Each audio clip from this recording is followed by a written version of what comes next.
Welcome to Men's Health Matter. I'm your host, AJ Merriweather, and today we have a special guest with us. We have Miss Karen Gainey and Michael Gainey, and today's show is about caregiving. We just want to get the perspective from the loved ones on how they dealt with the diagnosis of a loved one. So joining me in this conversation is the audience. Audience, I'm hoping that you would enjoy this segment because I look so forward to them sharing their journey. So tell me, y'all, how long have y'all been married and what was life for you before your husband got diagnosed, Miss Karen? We've been married 47 years. Whoa, you still with him? Still there. Bless your heart. Life before diagnosis was kind of routine.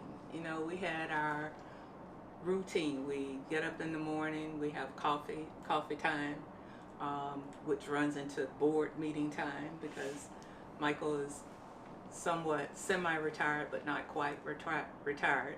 So we would discuss business and family, future, present, and that was our routine. Oh, okay. Michael, she gave a good introduction to why she loved you 40-something years. That's a great introduction. Miss Karen, Yes. what are your thoughts and feelings when you heard that Michael was diagnosed with prostate cancer? I can't say that I was scared. I think because of the past history of my health issues and knowing the health issues of family and friends, I knew that it was important to be supportive to the person that just received the diagnosis. So mine was wanting to be as supportive as I could to understand more what he was going through, his thoughts, and to find out as much information that I could to be supportive of him. So to say scared, I wasn't scared because things happen, and I just felt that through our faith and with the medical support that we could get through it. It may be difficult, but we could get through it. But that being said, I wanna elaborate a little bit more. How did that diagnosis affect your relationship in the early stage? We became closer. Even though we had our routine of coffee time, boardroom time, we now had something else to talk about. So we would either sit and research together, we would talk to others together to learn more about the diagnosis. So our communication became even better. We were more supportive of each other, him of how I was feeling with the diagnosis, and me with how he was feeling with the diagnosis. And that being said, what were the important things that you did to help support your husband through that diagnosis? Some of the practical things was, staying up on appointments, being supportive at doctor's appointments to get a better understanding of what was going on. Also emotionally, being there for him emotionally. You could look at a person sometime and see them in deep thought about something, and sometimes it's not always what you say, but how you go about saying it. So emotionally being there with him, wanting to spend more time close to him, not wanting to be apart.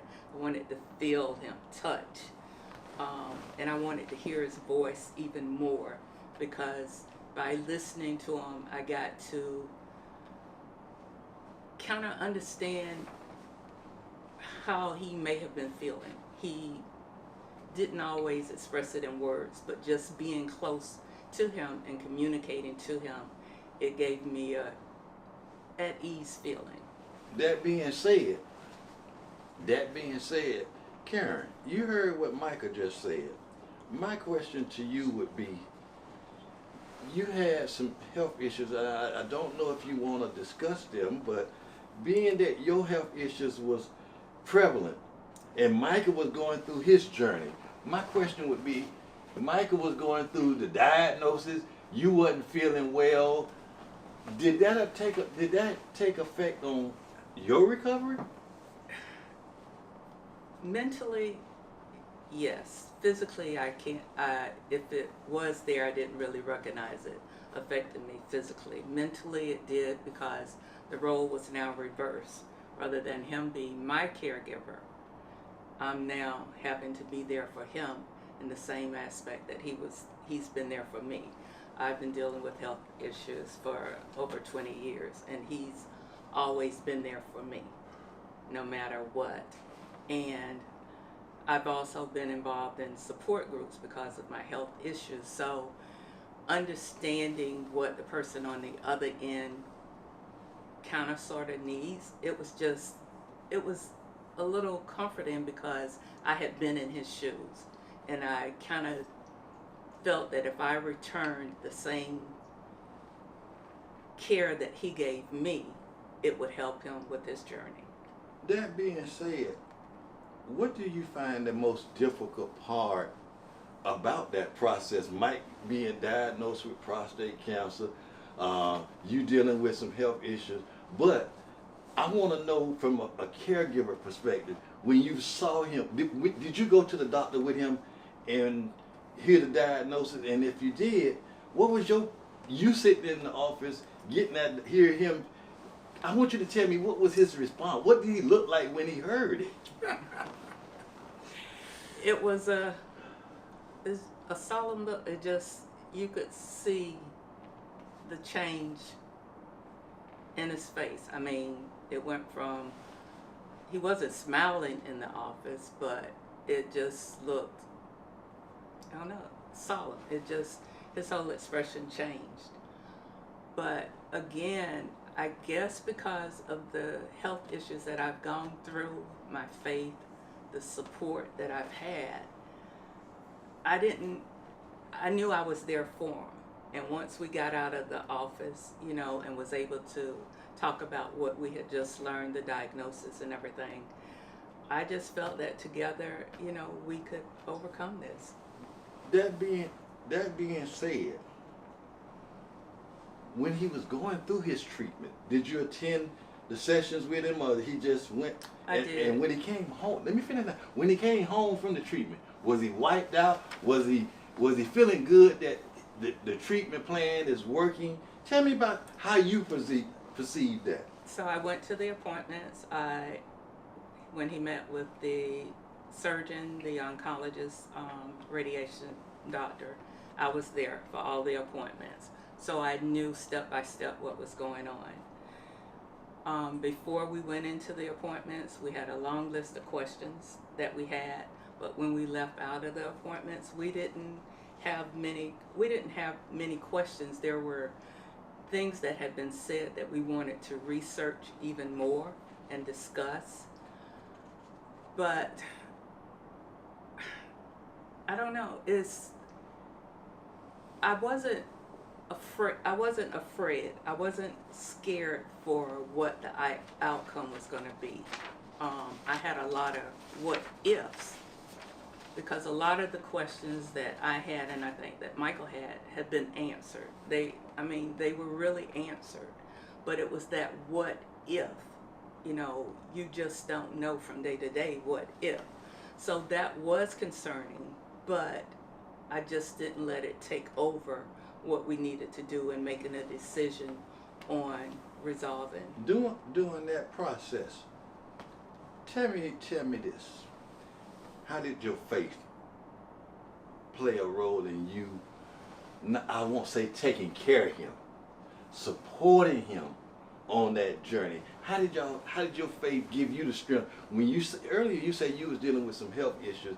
So I wanna go into the faith part. Did faith play a role when he got diagnosed in your house? Yes, faith played a big role. In what way? I felt that it was giving me an opportunity to be even closer to the Lord. The words that I have learned and the understanding that I have has helped guide me that He's going to take care of us. He has laid out the blueprint for us, and if we follow it, we're going to be fine. I mean, it might not be our way, the way that we think the outcome is going to be, but His way. So believing that, you know, Michael didn't put the prostate cancer in his body, you know, so I can't, who do you blame? I can't blame anyone or fault or be overly upset. All I can do is take the information that we have, the learning, the support, and just move forward to take care of it. And that, you use the word support. Do you have anyone supporting you through that journey? As far as family and friends and therapists or support group? Because being a caregiver, it takes a lot out of you. It does. So my question would be what I just asked you. Did you have somebody there supporting you, because you're dealing with this grown man over here? And you know, when we hear, Karen, when we hear the word prostate cancer, I got diagnosed in 2010. So I'm 15 years out. And I tell you, from my experience, it was a good wife that's kept me going. Miss Kelly, she took them notes, because I ain't hear nothing. When the man said, you got prostate cancer, I went deaf.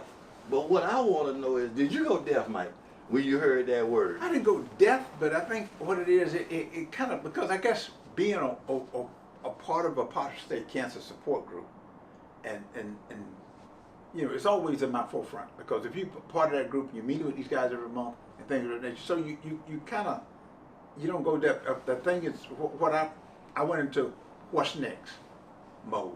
Okay, how am I going to deal with this? Where am I, and how am I going to deal with it now? And that's what made things so. And Karen being aware of me in this situation, she was able to support me a lot more, because she knew that I wasn't going to, even though she wasn't scared, I was scared.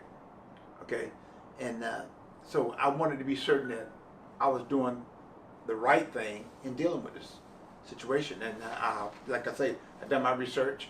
I've talked to many people. I talked to my pastor, and I explained to him what was going on with me.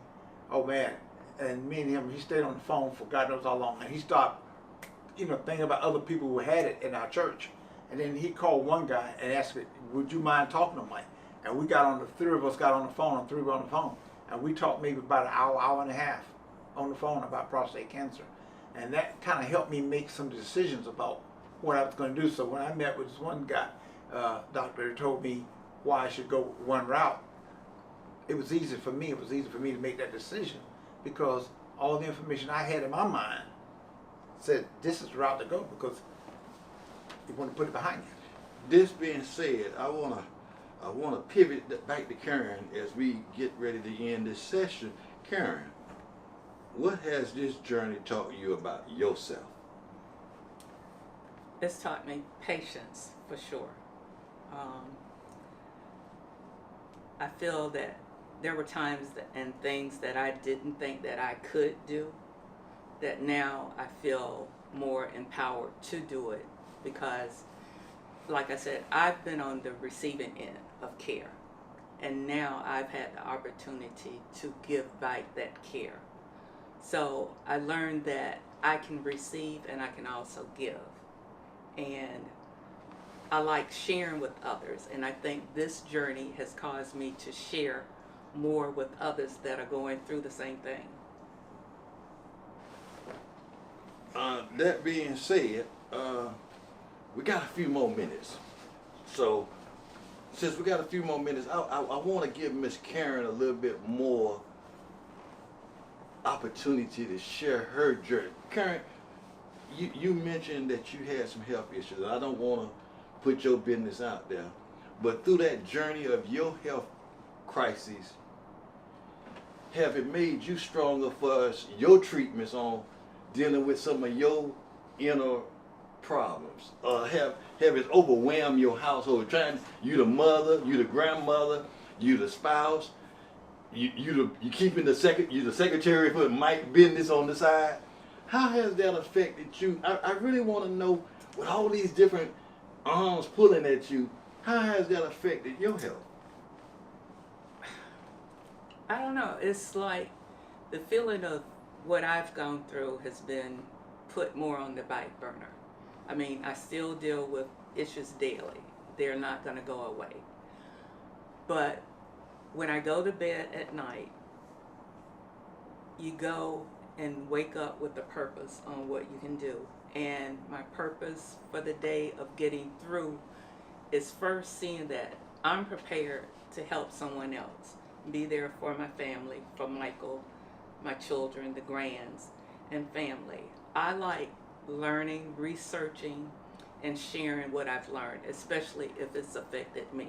If you need medical care, I'm one that stresses, go to the doctor, especially if you have insurance. There's just no reason that you should not go and get a checkup.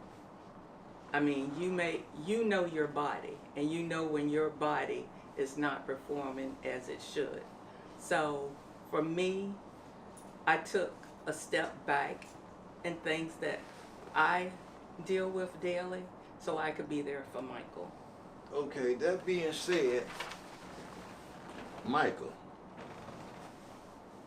as the caregiver that she is, the lovely lady that she is, she done said all the right words today.